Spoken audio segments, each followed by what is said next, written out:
연구하고 은혜 받고자 합니다. 성령께서 이 비밀을 알게 해 주셔서 하나님의 거룩하시고 선하시고 온전한 뜻 안에서 우리 신앙 성공하게 하옵소서.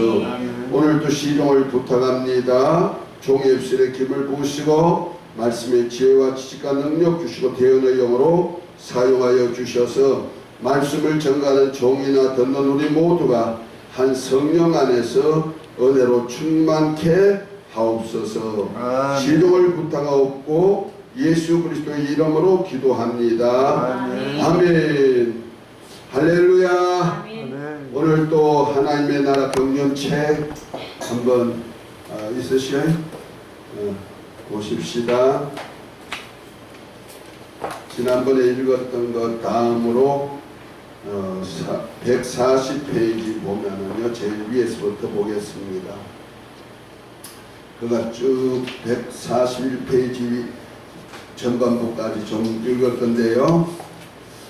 신약 성경은 이 천국 언약의 전것이라 서로서 마가복음에는 하나님의 복음, 곧 하나님의 나라 복음으로서 하나님의 아들 예수 그리스도를 인해 전한 복음이라고 했습니다. 그런 의미에서 인자로 성육신하신 하나님 아들 예수님의 공생에는 영계의 하늘에 세우신 하나님 나라의 복음이 천국 복음을 전하기 위한 것이요, 이를 통해 하늘나라에까지 갈 수 있는 복음이요 영생하는 천국의 언약이라고 할 수 있습니다. 천국 복음을 위한 예수님의 공생의 사역에서 하나님의 백성을 위한 사역과 제자들을 향한 사역이 있는데, 백성을 향한 말씀 사역과 치유 사역으로서 예수님께서 온 갈릴리에 두루 다니사 저희 해당에서 가르치시며 천국 복음을 전파하시며 백성 중에서 모든 병과 모든 약한 것을 고치시니 그 소문이 온 수라에 퍼진지라. 사람들이 모든 앓는 자 곧 각색 병과 고통에 걸린 자, 귀신 들린 자, 간질하는 자, 중풍병자들 데려오지 저희를 고치시더라 하였고, 또한 제자들이 자신들의 문제를 해결하기 위해 온 백성에 대해 흑한 무리를 보시고 민망히 여기시니 이는 저희가 목자 없는 양과 같이 고생하며 의리함이라. 이에 제자들이 이르시되 주수할 것은 많되 일꾼은 적으니 그러므로 주수하는 주인에게 청하여 주수한 일꾼을 보내어 주소서 하라고 말씀하셨습니다. 이 주수할 일꾼을 부르신 자들이 예수님의 제자들입니다. 그래서 예수님께서 그 12 제자들을 부르사 더러운 귀신을 쫓아내며 모든 병과 모든 약한 것을 고치는 권능을 주시니라. 예수께서 이 12를 보내시며 명하여 가라사대 이방인의 길로도 가지 말고 사마리아인의 골로 들어가지 말고 차라리 이스라엘 집에 잃어버린 양에게로 가라고 명하신 것입니다. 또한 12 제자를 부르신 목적에 대해 또 산에 오르사 자기 원하는 자들을 부르시니 나온지라. 이에 12를 세우셨으니 이는 자기와 함께 있게 하시고 또 보내사 전도도 하며 귀신을 여쫓는 권세로 있게 하려 하심이라 했으니 곧 모든 삶의 주님과 함께 있게 하고 또 하나님 나라 복음을 전하고 귀신을 쫓는 권세를 주어서 잃어버린 영혼들을 구원함으로 하나님의 나라를 이 땅에 세우기 위한 것이라고 한 것입니다. 이 사역이 예수님이 아버지와 함께 하신 사역이며 또한 제자들도 주님과 함께 하실 사역으로서 공력하는 이 사역을 통해 아버지께 영광을 돌려드리는 것으로 말씀하신 것입니다. 그리고 예수님께서 제자들과 함께 하신 이 공력을 모든 족속으로 제자 삼아 성삼위 하나님의 이름인 예수 이름으로 세례주고 주님이 분부하신 모든 것을 가르쳐 지키게 할 것을 명하셨습니다.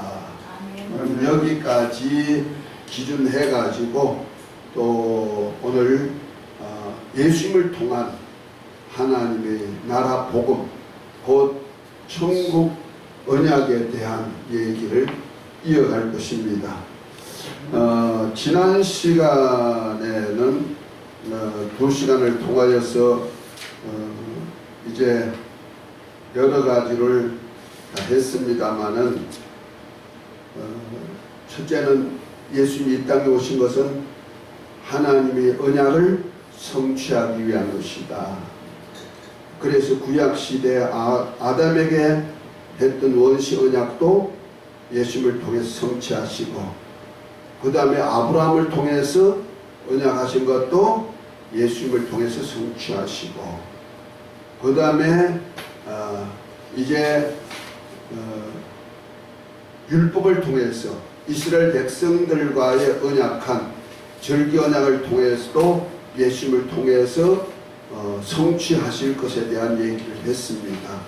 그래서 특별히 예수님의 십자가 사건은 아담에게 언약한 원시 언약 세 가지, 먹으면 죽으리라, 그 다음에 여자의 후손이 와서 뱀의 머리를 상하게 할 것이다, 그리고 그 아담이 범죄한 후에 바깥에 나가서 사역할 때, 일할 때 가죽옷을 지어 입혀서 사역하게 한 이 세 가지 원시 언약을 예수님의 십자가 사건에서 다 이루셨다 하고 얘기했고, 그 다음에 아브라함에게 언약한 언약은 특별히 이제 이스라엘과의 언약은 여호와 하나님을 통해서 이렇게 구약에 이루셨지만은 특별히 일의 언약, 곧 이삭을 두고 맹세한 하나님의 맹세한 언약은 십자가 사건 이후에 그 다음에 교회 왕국 시대에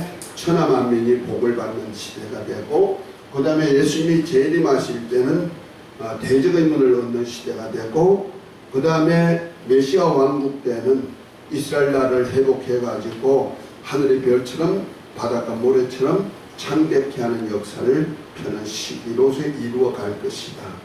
지금도 이루어가고 계시고 언약이 이루어지고 계시고 앞으로 이루어질 것을 성경은 쭉 이렇게 얘기하고 있다는 거죠.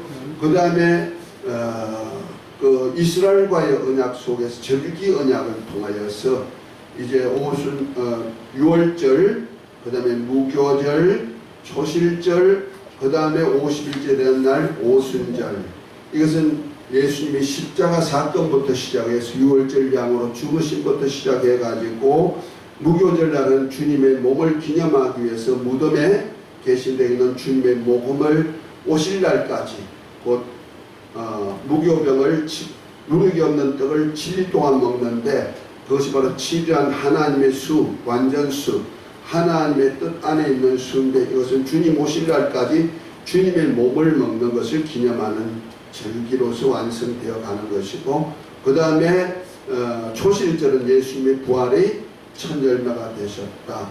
그 초실절 이후부터 50일째 되는 날, 그날을 갖다가 우리는 맥주절이다, 칠칠절이다 이렇게 지키는데, 이 절기가 바로 부활하신 주님이 하늘에 가신 후 아버지께 약속하신 성령을 최초로 우리 인간에게 육으로 탄생한 인간에게 최초로 하나님의 영이 임하도록 해준 역사, 부활하신 주님이 표정을 갖도록 한 역사가 오순절 날에 교회가 임하기 시작했죠. 이것이 바로 초림주 예수님을 통해서 이루어진 절기가 되는 것이고, 그 후에는 넉 달 동안 가을 절기가 이스라엘 백성들에게 다가올 가을 절기, 그 중간이 여름 절기인데, 이건 이방인의 때로서 하나님이 두었는데, 이것이 바로 교회 시대, 교회 왕국 시대에 이루어지는 절기가 되는 겁니다.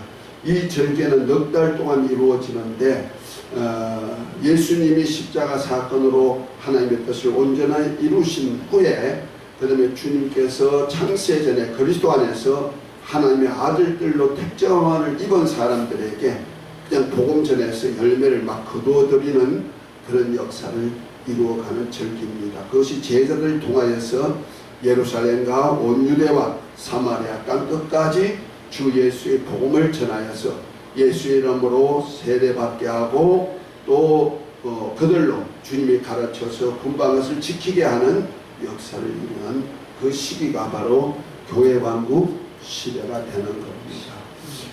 이제 교회 왕국 시대가 이제 끝나게 되면은 주님은 약속하신 대로 가심을 본 그대로 다시 오시는데, 다시 오실 때에는 다시 유대인들에게 다시 온다는 말이에요. 다시 말해서 사도행전 1장 4절에부터 보면은 예수님이 부활하신 후 40일째 되는 날에 감람산에 제자들과 함께 한 500여 형제가 있는 그곳에 이제 나타나셔가지고 나타났을 때 제자들이 묻죠. 주여 이스라엘 나라를 회복하시니 이때입니까? 하고 했을 때 때와 기한은 아버지의 권한에 있다 말씀하고, 아버지의 권한 속에서 이제 주님이 언젠가는 오신다는 거죠. 그런데 오실 때는 어떻게 온다? 가심을 본 그대로 다시 오신다. 오실 때는 여기 있다 저기 있다 하지 말 것은 바로 주님이 가심을 본 그대로 다시 오신다는 거예요. 그래서 여기 있다 하여도 가지 말고 저기 있다 하여도 가지 말라. 마태복음 24장에 보면 그렇게 하죠. 요즘은 그리스도 구세주가 여러 곳에 있다고 많이들 난리칩니다. 그러나 주님 오실 것은 어디 오신다? 가심을 본 그대로 시온산에 다시 오시는데, 이때 이 전에부터 시작해서 이제 나팔을 부는데 7월 1일부터 제사장이 양각 나팔을 붑니다. 그리고 10날은 대속죄일로서 주님이 하늘에 가셨다가 이제 다시 왕권을 가지고 오시는 날입니다.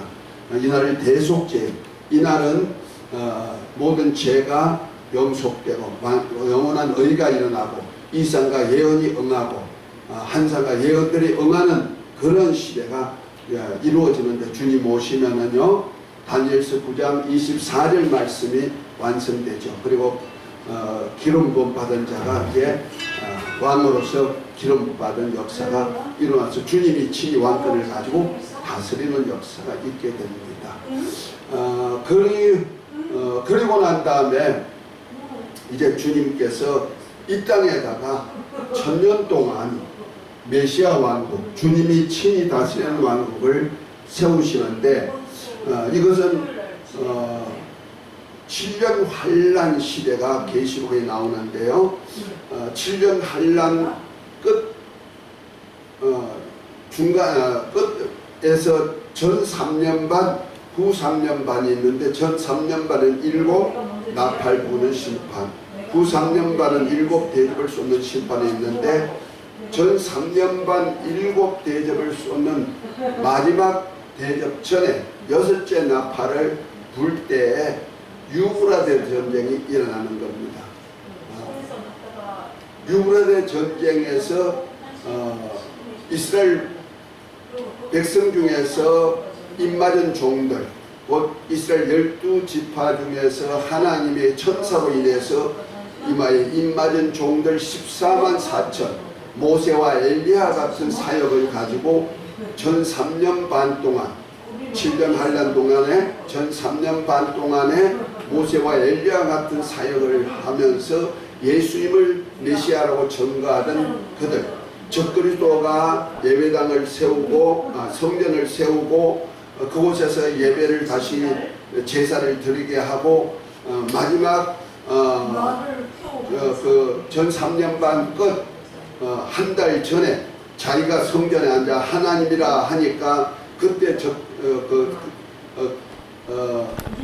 정인, 두 감람나무, 두 촛대, 두 선지자들이 저가 거짓 선지자라고 하니까 거기에 속한 사람들이 이 14만 4천을 죽이기 위해서 일으키는 전쟁이 유브라데 전쟁입니다. 그때에 14만 4천이 잡혀서 공개 처형을 당하죠. 그리고 사흘 반 동안의 사람들로 보게 만듭니다. 그래서 지금 메시아가 지금 와 있는데 이걸 믿지 않으면 안 돼 하고 공개 처형했는데, 그리고 세계로 방영을 해가지고 아마 텔레비전에서 다 나올 겁니다. 저와 여러분들이 다 그 구경할 수 있을는지 모르겠습니다. 그때까지 산다면 구경하겠죠. 기대합니다, 저도. 근데 그때 알겠습니다. 하늘에부터 생기가 들어옵니다. 하늘부터 생기가 내려와가지고 그들 14만 4천이 다 죽어서 있다가 발로 일어섰다. 이거 부활체가 아닙니다. 자꾸 그걸 써갖다가 교회 부활이다, 이스라엘의 부활이다 이렇게 하는데 부활체가 아니고 그냥 발로 일어섰다, 살아났다는 거야. 살아나가지고 올라오라 하는 소리를 듣고 공중으로 올라간다. 올라간다. 이것을 휴거라고 자꾸 생각하는 거예요. 물론 올라가는 자체는 휴거지만은 이것은 변화돼 가지고 휴거된 가지고 산채로 엘리야가 공중으로 들려 올라갈 때 어떻게 했어요? 산채로 올라가듯이 올라가죠. 그때 7째 나팔 때 주님이 왕권을 가지고 다시 오십니다. 그래서 마지막 나팔에 주님이 오신다는 말씀대로 오셔서 공중에서 그들을 만나가지고 어디 오느냐? 시온산에, 곧 가슴을 본 그대로 감람산에 다시 오십니다. 그래서 14만 4천과 어린 양이 그곳에 선 것을 보고 그때서야 온 이스라엘이 회개하는 역사가 있어요. 이 날이 바로 대속죄임. 그래서 그날에 누구든지 자기를 괴롭히지 아니하면은 이스라엘 정에서 끊어진다 그랬어요. 자기를 괴롭힌다 해서 그날을 갖다가 보통 통곡절이다 이렇게 말합니다. 다시 말해서 예수님을 메시아인 것을 그때서야 알고 어찌할까 하고 가슴을 치면서 회개하죠. 그런 사람들을 데리고 미리 예비한 14만 4천이 독수리, 큰 독수리 2날개가 되어서 그들을 업고 광야 예리처, 곧 14만 4천이 전 3년 반 동안에 사역하면서 있었던 그 자기 처소로 이끌어 갑니다. 그래서 후 3년 반 7대접을 쏟는 그 심판 때에 양육받게 만들죠. 그것이 바로 출애굽할 때 모세가 이스라엘 백성들을 이끌어내 가지고 홍해를 건너서 강야 호렙산에서 1년 동안 있으면서 짐치고 양육했던 것을 출애굽기 19장에 보면은 독수리 날개로 업어서 옮겼다 그랬어요.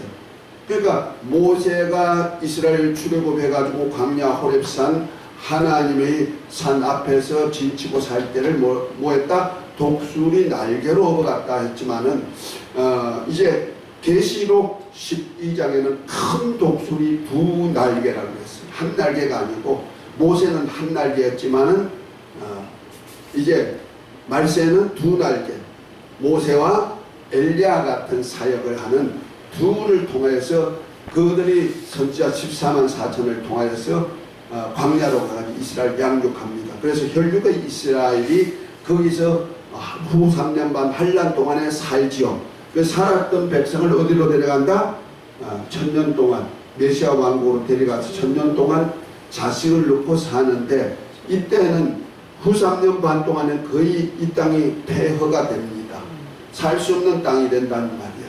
햇빛도 너무 뜨거워서 사람을 데우는 데가 되니까 그때 끝나고 원수 마귀를 다 멸하고 마귀와 그 사자를 무적에게 가두고 적그리스도와 거짓 선지자를 지옥불에 던져버리고 난 다음에 주님께서 이 땅을 새롭게 만드는 시기가 다니엘서 12장에 보면 45일 동안에 이 땅을 새롭게 만드는 때가 나오는데 이것을 아담 때와 같이 변화시켜 버립니다.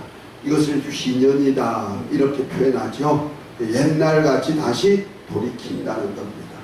그것이 이제 레위기 25장에 보면은 희년절기에 대한 얘기가 나오죠. 안식년, 곧 6년 동안은 이스라엘 백성들이 가나안 땅에서 들어가서 정착하면서 6년 동안 이제 소출을 거두게 만들고 씨를 뿌리고 해서 열매를 거두게 만들고 제7년 때는 안식년을 두었단 말이야. 이렇게 안식년을 두었는데 이 안식년이 7번 77에 49, 49년 지난 그 후 다음에가 50년, 이것을 휘년으로 정했는데 휘년이 되면은 땅을 옛날로 다 돌이키게 만드는 거예요. 남한테 팔렸던 거, 전당 잡혔던 거 이런 걸 다 회복시키는 그런 역사가 있듯이 이제 우리 주님께서도 아담 왕국은 결과적으로 홍수로 다 내려졌지만은 하나님께서 아담 왕국 때와 같은 환경으로 이때는 다 천수를 했단 말이에요. 거의 천수.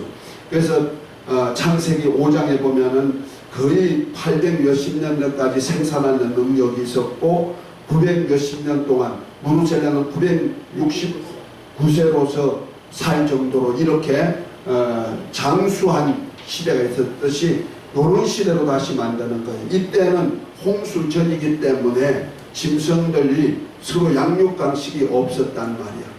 그리고 풀을 먹고 살았단 말이야. 그리고 사람들은 과일 열매를 먹고 사는 이런 때가 똑같은 때가 어디 나오냐? 메시아 왕국 때가 되어지는 겁니다. 이것을 이사야 65장 후반절부터 나오고 있는 거예요. 아멘. 그때는 어린아이가 독사의 꿀에 손 넣어도 물지 않고 새끼 양이 어린 양과 사자와 함께 뒹굴고 그 다음에 백세에 죽는 자는 어린아이를 꼭 저주받은 자다. 이렇게 표현하고 있죠. 죽음도 있긴 하지만은 어쨌든 이렇게 좋은 시대가 들어오는데 이것이 1000년 동안 이루어지게 되어 있는 겁니다. 이것이 바로 율법의 절기 완성으로서 7월 2일은 나팔절, 7월 10날은 대속절, 그 다음에 7월 15일은 뭐요? 초막절, 곧 수장절, 장막절이라 그러죠. 그날은 또 일주일 동안 지키는 거예요. 7일 동안. 그것이 바로 1000년 동안 지키는 것이고, 그 다음에 제8일째는 연이어서 오는 거죠. 제8일째는 대회라 그래서 큰 안식일이다. 그래서 이날은 아주 모두가 지키는데 이때는 심판대로서 모든 사람이 다 부활체를 입고 나옵니다. 이때는 부활체. 다시 말해서 아담 안에서 태어난 모든 인류, 언제까지? 메시아 왕국 때 하늘의 별처럼 바닷가 모래처럼 창대케 하는 이스라엘 백성들이 낳은 자식들까지 다 부활체를 입게 되는 거예요. 그때는 이 세상은 큰 소리로 떠나가고 불은 체질에 녹아 없어지고, 그 다음에 하나님께서 창세전에 천지를 창조하시라 했던 창세기 1장에 그 지는 없어지고 천만 이제 새롭게 하늘에서 내려오는 역사가 있고, 이때 새 예루살렘 성이 하늘로부터 내려오는 역사가 있는 것을 계시록 21장에는 얘기하고 있습니다. 그래서 처음 하늘과 첫 땅이 없어지고 바다도 없어지고 대신에 새 하늘 새 땅이 이루어지고 새 예루살렘 성이 하늘로부터 내려오는데, 여기에서 이제 부활체를 입고 영원한 나라까지 들어가도록 되어 있다. 지난 시간에까지 했던 요약의 말씀입니다. 이것이 바로 우리가 천국에까지 이룰 수 있는 하나의 한 언약, 구약의 말씀을 이루시는 하나님의 역사다 하는 겁니다. 아멘. 그 천국의 언약을 위해서 주님께서 이제부터는 이제 우리에게 오늘은 주님께서 공생의 동안에 사역을 통하여서 천국의 비밀의 말씀들을 좀 한 것들이 있습니다. 그 말씀을 간략하게 6가지로 제가 설명을 좀 해드릴 텐데요. 여기 책을 보면은 147페이지부터 보면 여기 예수님의 천국 언약 시대 해가지고 인자 예수님의 사역했는데, 이것이 좀 제가 나중에 보니까 좀 잘못해가지고 막 섞여가지고 있어요. 나중에 수정해 주겠습니다만은 막 중복되어 있는 것들이 있어요. 요 시대가 되는 거죠. 그런데 요 시대가 3년 반 기간에 주님이 했던 공생의 기간이에요. 그 공생의 기간 동안에 이제 하나님의 나라에 대한 얘기를 지금 하고자 하는 거예요. 천국 언약을 하는데, 우리 예수님이 어디에 오시냐면은 천국 언약의 첫 번째는 하나님은 언제나 이스라엘을 통하여서 하나님의 나라가 이제 이루어지는 것을 세상으로 보여지는 거예요. 그래서 출애굽을 통하여서 세계 모든 민족들이 하나님의 역사를 깨닫게 하듯이, 이제 예수님이 이 땅에 오셨을 때도 아무 곳에나 다 오시는 것이 아니고 자기 땅, 자기 백성에게 와서 사역하신다는 말이에요.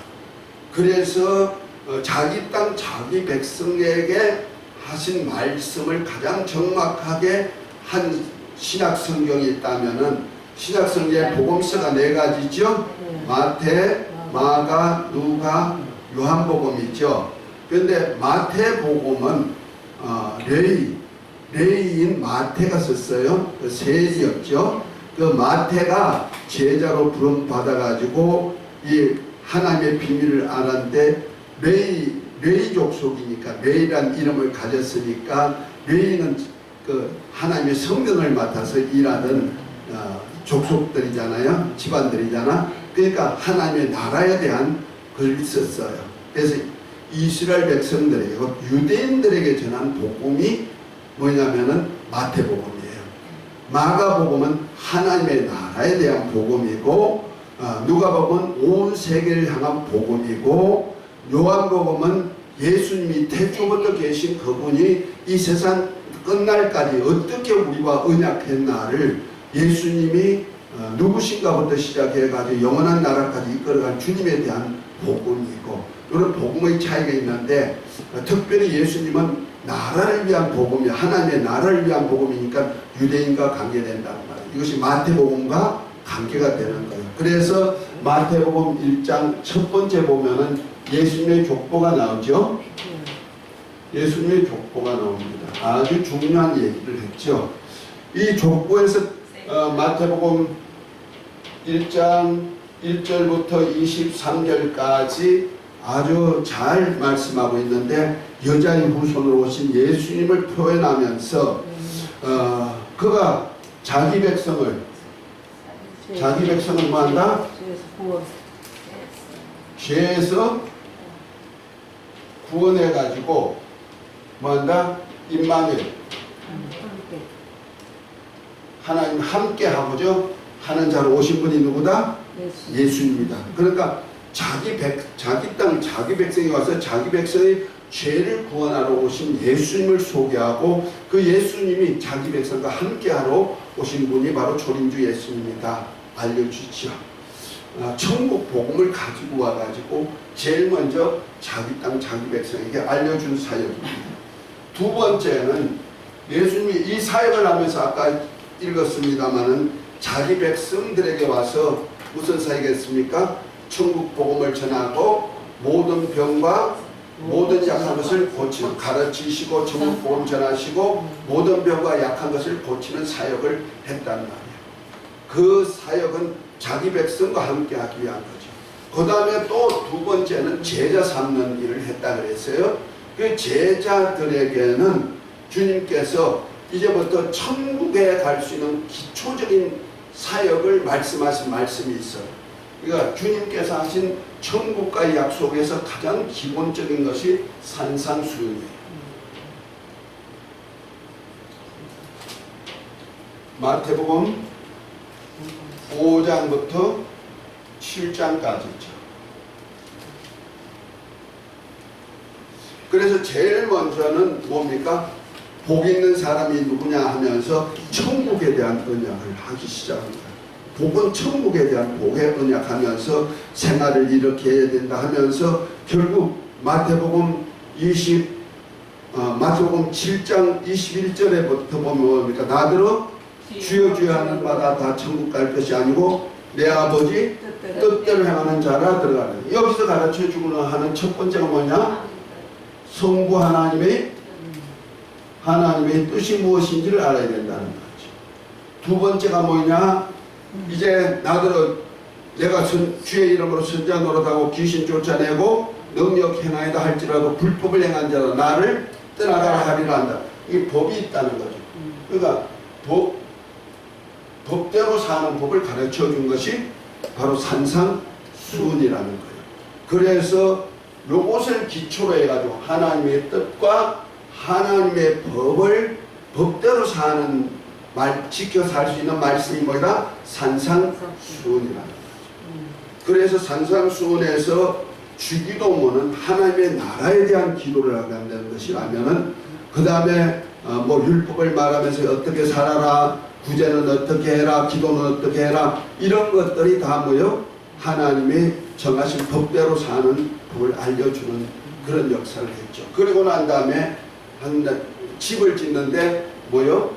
이제 집을 짓때 천국에 올라가서 살 집을 짓때 이제는 기초 작업을 했다. 그래서 내 이 말을 듣고 지키는 자는 반석 위에 세운 집이 돼가지고 창수가 나고 비바람이 불어도 무너지지 않는다.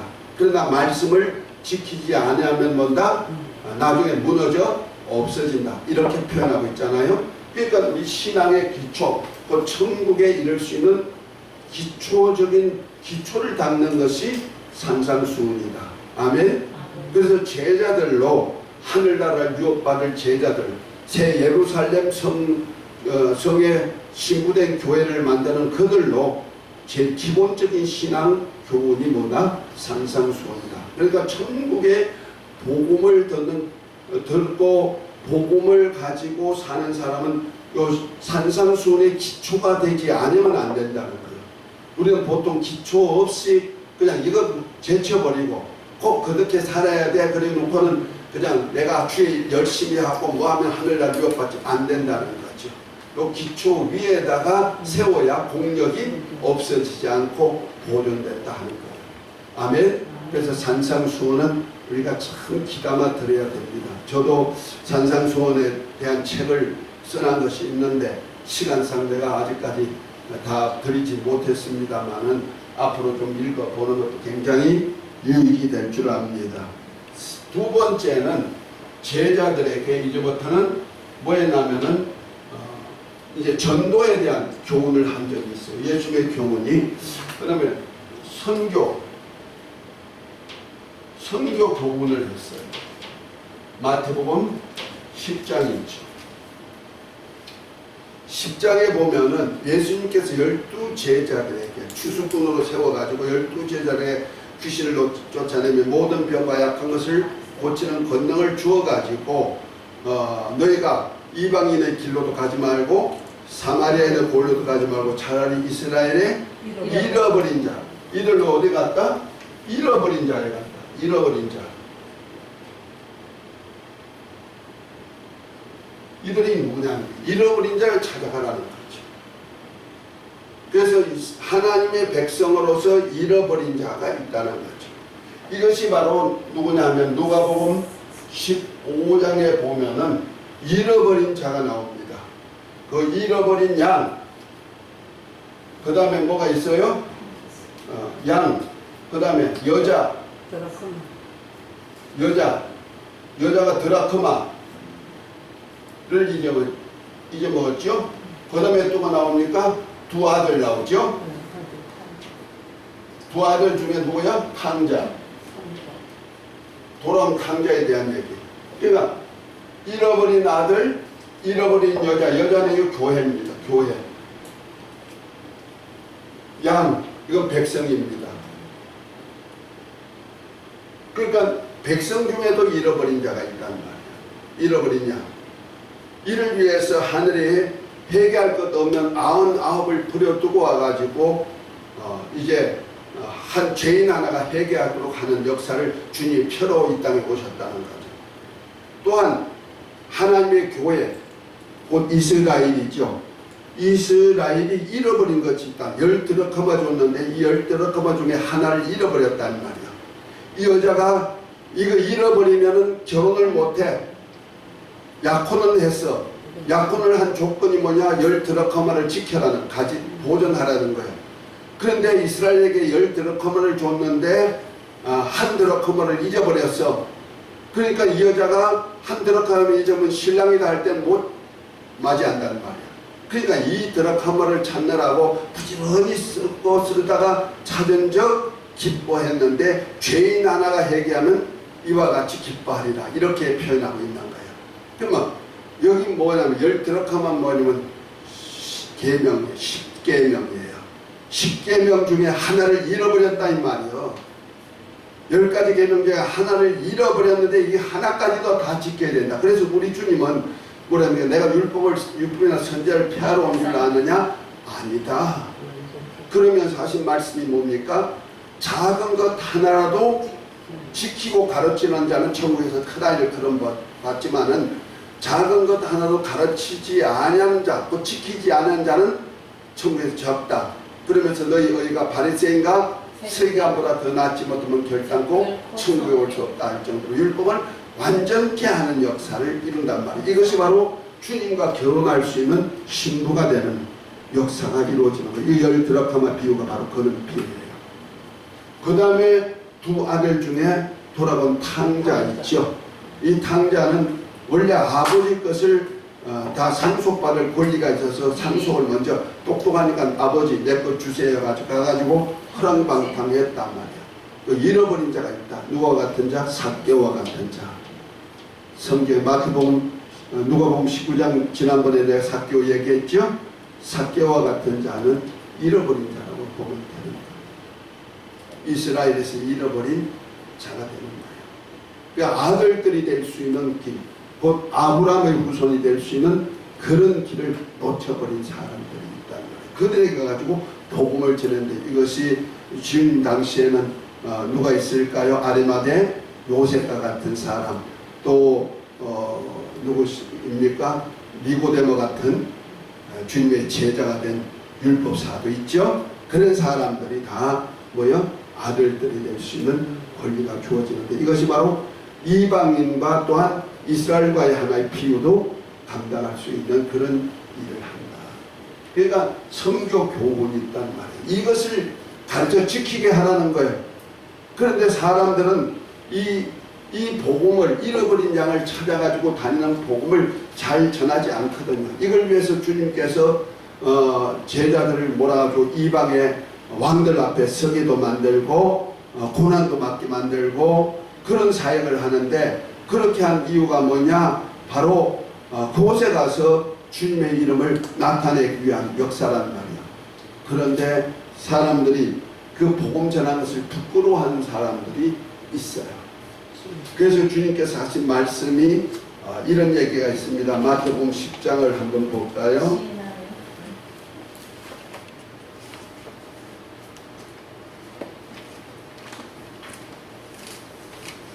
자, 27절부터 보면 이렇게 합니다. 내가 너희에게 어두운 데서 이루는 것을 강난 데서 말하며 너희가 귓속말로 들은 것을 집 위에서 전파하라. 몸은 죽여도 영혼을 너희 죽이지 못하는 자를 두려워하지 말고 오직 몸과 영혼을 너희 지옥에 면하시는 자를 두려워하라 하면서 이제 하나님께서 새해를 기르시는 역사를 말하면서 31절 두려움하지 말라. 내가 많은 참새보다 귀하니라 하면서 누구든지 사람 앞에서 나를 시인하면 나도 하늘에 계신 내 아버지 앞에서 저를 시인할 것이요 누구든지 사람 앞에서 나를 부인하면 나도 하늘에 계신 내 아버지 앞에서 저를 부인하리라 그랬죠. 그러니까 우리가 다니면서 이 잃어버린 자를 찾는 복음은 부지런히 전하라는 거죠. 만약 전하지 않으면 어떻게 된다? 주님께서 나를 마지막 날에 다시 오실 때 나도 부인해버리겠다 이런 얘기입니다. 이건 참 굉장한 무서운 교훈이기도 합니다. 이런 교훈을 주님이 하셨죠. 그 다음에 네 번째는 이제 비유를 통하여서 천국 사역의 비밀을 얘기했어요. 이것이 마태복음 13장에 나오는 비유장에 일곱 종류 비유가 나와요. 물론 예수님의 비유 전체는 다 천국에 대한 비밀이지만은 13장을 한번 펴봅니다. 마태복음 13장 펴보면요. 여기에 7종류의 비유가 나오는데 첫 번째 비유가 씨 뿌리는 비유.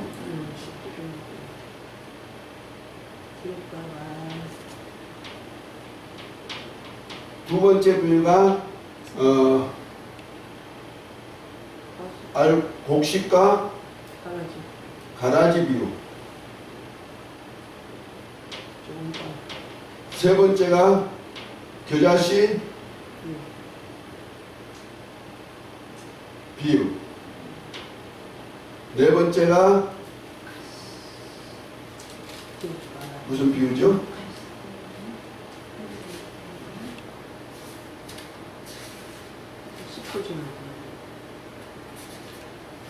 어, 13자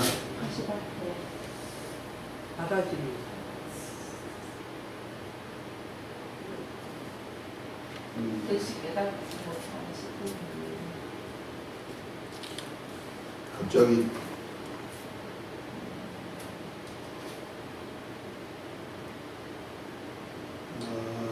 44절 밭에 감추인 보화 비유. 다섯 번째가 그 다음에 진주 값진 진주 비유. 여섯 번째가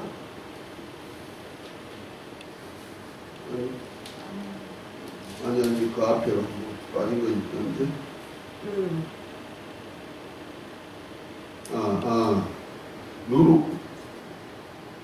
누룩 비유 받았다.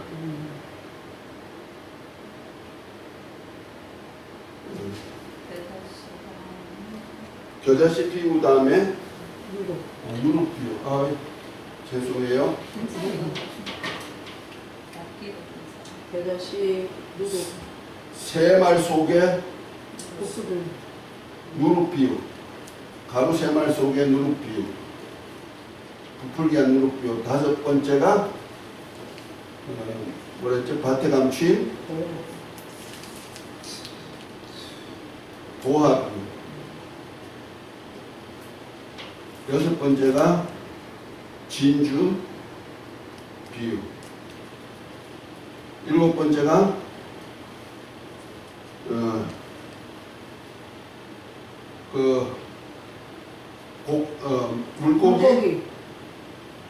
물고기 구별하는 비유. 그 다음에 여덟 가지가 있었네. 여덟 번째가 나오는데 그것이 무슨 비유냐면요. 여기 보면 일곱 분주를 마치고 난 다음에 51절을 보면 이 모든 것을 깨닫느냐 하시니 대답하되 그리하여다 하면서 52절을 보면 예수께서 가라사대 그러므로 천국의 제자된 서기관마다 마치 새것과 옛것을 그 곳간에서 내오는 집주인과 같으니 하고 말합니다. 여기서 보니까 집주인에 대한 비유죠.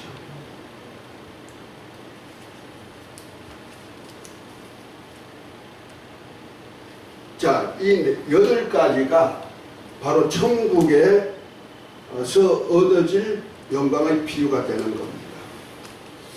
물론 예수님의 비유가 저 책에다가 써난 것이 한 130편 이상 이렇게 비유에 대한 얘기를 다 사복음서에 있는 비유를 다 써놨어요. 그 중에 가장 핵심적인 천국에 대한 비유라면 이 비유예요. 그러니까 다시 말해서 예수님은 그 씨 뿌리는 비유에서 이 씨는 하나님의 말씀이죠. 누가 뿌려요? 예수님께서 말씀을 씨를 뿌린다는 말이에요. 자, 말씀이 뿌려졌는데 100배, 60배, 30배 열매를 얻을 수 있는 밭은 어디다? 옥토다. 옥토가 무엇이냐 설명한 것이 말씀을 듣고 깨닫는 자다 이렇게 했어요. 그 말씀을 깨닫는 만큼 열매가 맺혀지는 것이 천국의 역사라는 거예요. 그래서 이 복음을 전하고 잃어버린 양들에게 가서 복음을 전하고 제자들이 복음을 전하고 그 복음의 씨앗이 이제 떨어져 가지고 깨닫게 만들어주는 역사를 해야 된다는 거예요. 깨달으면 열매가 맺혀진다는 거죠. 그런데 이제 옥토가 됐는데 이 옥토에다가 잘 씨를 뿌려놨는데 종들이 가서 씨를 뿌렸는데 자원한데 며칠 있다 보니까 씨만 나온 것이 아니고 가라지로 나왔더라. 그러니까 주님께서 종들이 있다가 주여 저 가라지가 나오면 어쩝니까? 원수가 그랬구나 하면서 우리가 뽑으니까 하니까 뭐랍니까? 뽑지 마라. 마지막 때까지 두어라. 왜? 그거 뽑다가 곡식도 함께 뽑을까 두렵다 해서 놔둬가지고 마지막 달에 가라지를 단으로 묶고 불 사른다. 이렇게 말합니다. 이것이 계시록에 보면은요, 7 나팔 중에서 5번째 나팔. 아까 6번째 나팔은 유브라데 전쟁이라 그랬죠? 5번째 나팔이 나오는데 5번째 나팔은 무저갱에 있던 가둬놓은 악한 영적 존재를 어떤 별이 떨어져 가지고 그 무저갱을 열어요. 열쇠를 가지고 나와서 여는데 거기 황충이 나와 가지고 온 세상에 퍼뜨리면서 사람들을 괴롭게 하는데 하나님의 인을 맞지 아니하는 자만 해야 하는데 5달 동안 해야 하는 역사가 있어요. 그것이 바로 5달 동안에 사람들이 죽고자 해도 죽을 수가 없고 죽음도 없고 하면서 5달 동안에 해야 하는데 이건 이래도 못하고 저래도 못하고 참 미쳐 까무러칠 정도가 될 그런 시기가 온다는 거죠. 근데 하나님의 인을 맞지 아니한 자들에게만 인치는 거예요. 그럼 뭐요? 불신자들을 전부 다 가라지를 모한다 단으로 묶는 시기가 5달 동안에 이루어지는 거예요. 그러니까 마지막 날에 그 역사를 이루어져. 그러니까 하나님의 인을 맞아야 돼. 저와 여러분들 하나님의 인을 맞은 줄 믿으시면 아멘. 아멘. 그러니까 저와 여러분들은 하나님의 자녀인 것을 아버지의 성령이 우리를 인쳐가지고 기름 부었어요. 아멘. 네. 그걸 보정해 주신 거예요. 그런데 마지막 계시록 7장에 보면은 이스라엘의 입맞은 종들도 있어요. 천사로부터 입맞은 종들도 이마에 입맞은 자들이죠. 그들에게도 아마 그 단으로 묶는 데서 구별시켰겠죠. 그렇죠? 그런 역사가 있어. 그러니까 그때 인을 안 맞은 14만 4천을 넣고 공격한 것이 유브라데 전쟁이 나오는 거예요. 거기에 대해서 나중에 계시록을 할 때 있으면 다시 풀어드릴게요.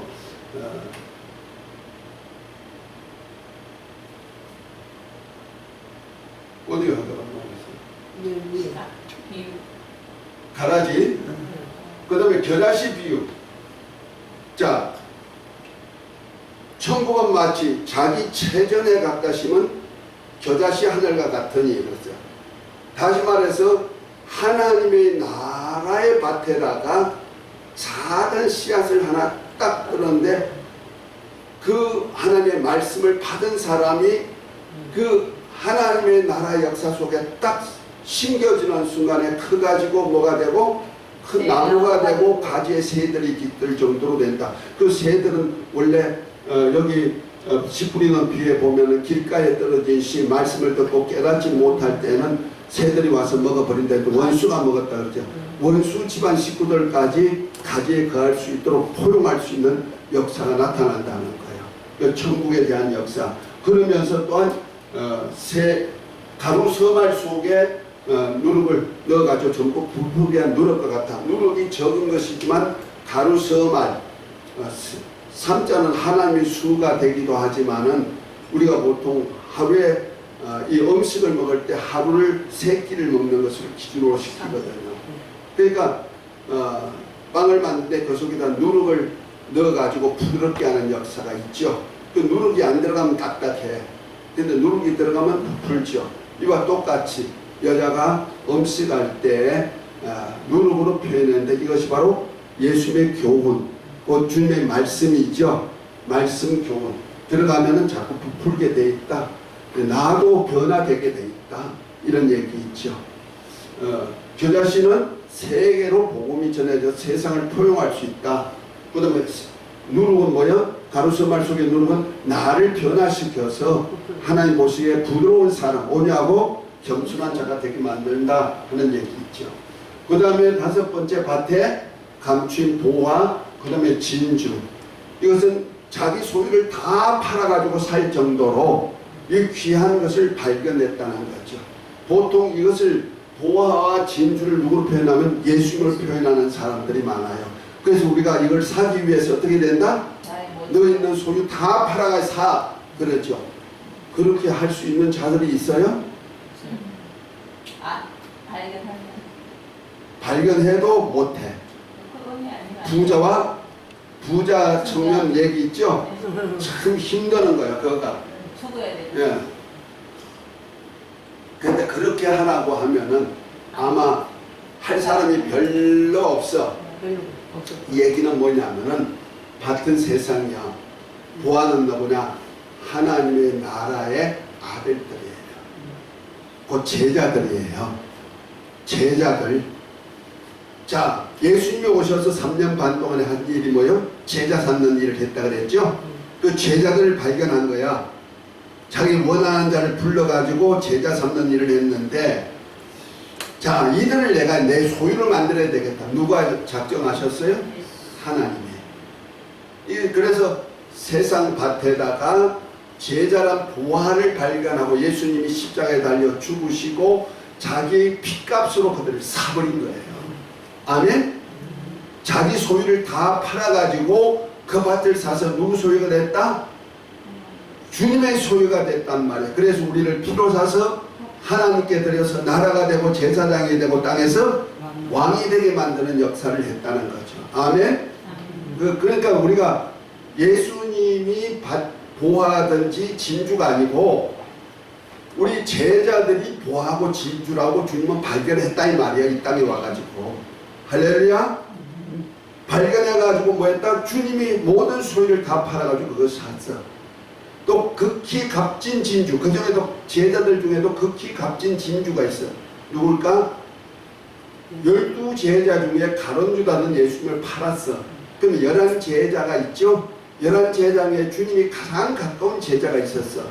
첫 번째 야고보, 베드로, 요한. 이 세 자는 항상 주님과 가까이 있었어. 그래서 주님이 변화산에서 주님이 오실 날을 보여줄 때도 세 제자. 그 다음에 야이로의 딸이 병들어 죽었을 때도 그를 깨우러 갈 때도 이 세자 데려갔죠.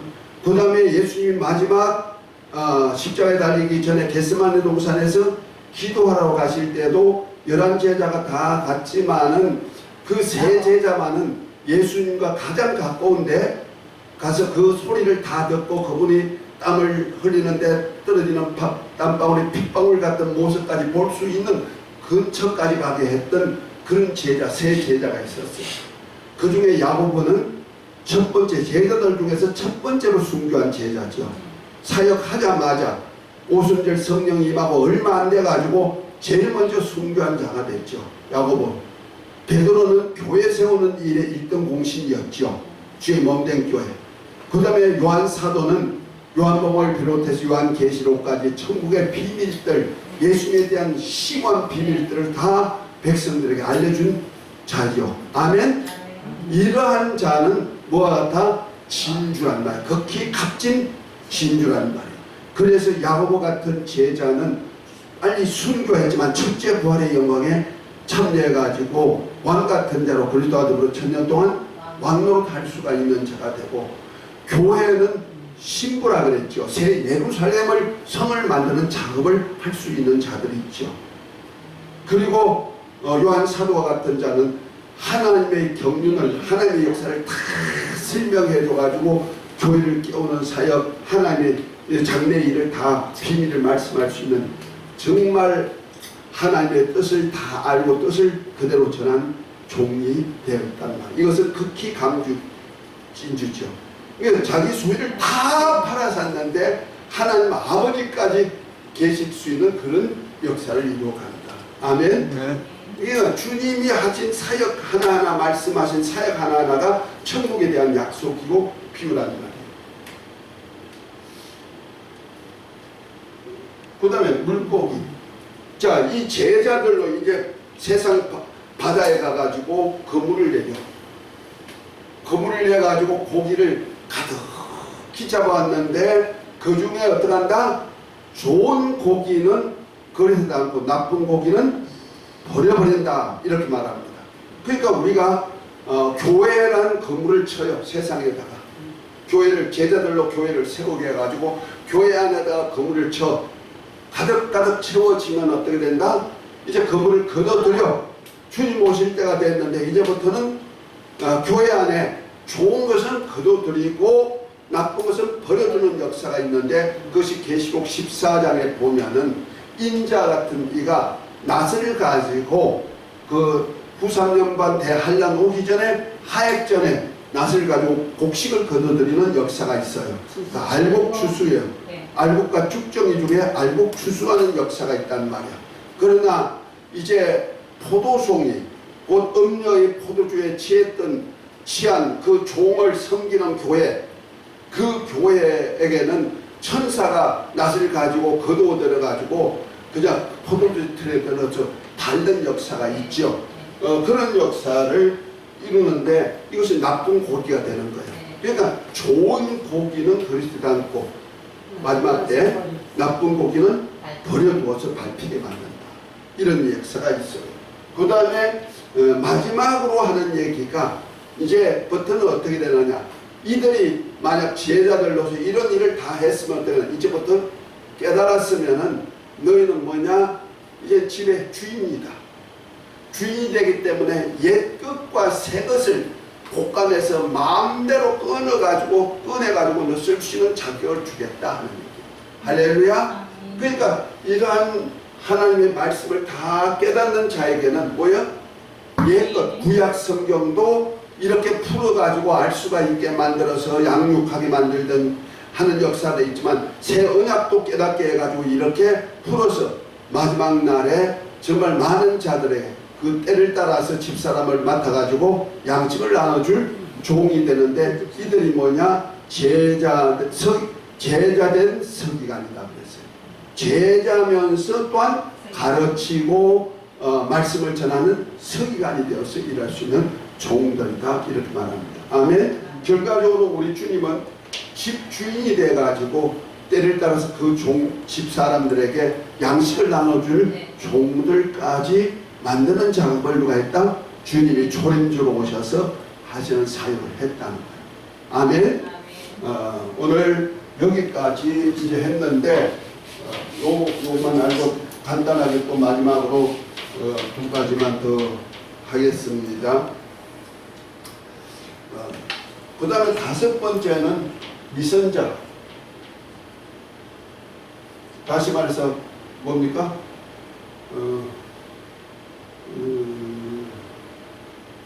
위선자, 외식자. 외식자에는 뭐가 있나? 화 있다. 화가 세 개 있는데 화가 있다. 그것이 마태복음 23장에 보면은 화에 대한 얘기가 나오죠. 외식하는 서기관과 바리새인들아 하면서 화를 얘기하고 있어요. 다시 말해서 외식했다. 다시 말해서 위선적인 신앙생활을 하는 사람, 위선적인 종들은 어떻게 되느냐? 화를 당할 것이다 하고 경고한 얘기가 있다는 거예요. 하나님은 하나님의 나라의 비밀을 얘기하면서 좋은 것만 얘기하는 것이 아니고 잘못하면 화가 있을 것을 얘기하고 있다는 거죠. 그 다음에 여섯 번째로 나오는 것이 주님 재림 때 말세 현상과 심판에 대한 얘기를 한 것이 마태복음 24장은 말세 현상에 대한 얘기 교훈을 했어요. 그리고 마태복음 25장은 심판에 대한 얘기를 했어요. 그 종말의 때 오면 주님이 계산하신다는 거죠. 어느 때 오느냐?